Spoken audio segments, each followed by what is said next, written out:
I think at the moment there are two hot topics on the transaction side that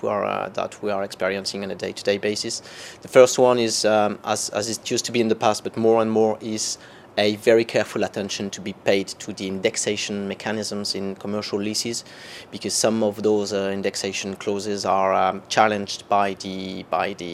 courts, especially where the index is not freely evolving, where there are some constraints inserted by the parties in their lease agreement to somehow modify the way the index should freely fluctuate, like applying a ceiling, applying a floor, all those capped mechanisms which lead to having a rent that is not really moving upward or downward, are under the radar, and how to be really cautiously assessed when you either purchase a deal, an asset, or where you are as an asset manager monitoring the way your rent will evolve in the future. So that's a hot topic at the moment, those indexation clauses. I think another trend which is more new in the market is the possibility for the parties to a share deal to bring in the transaction a third party to cover some of the liabilities of the seller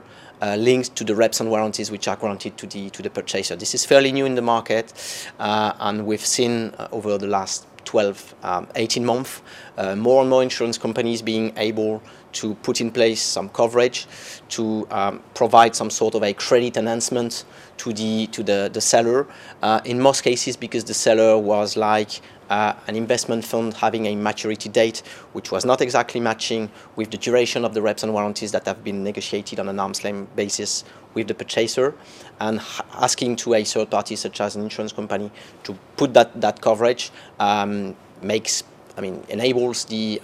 transaction to actually be satisfactorily covered, and then the purchaser is having a credible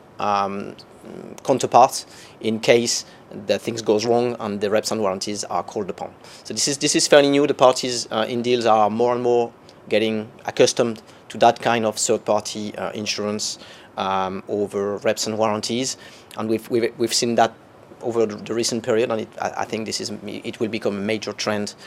in the coming month.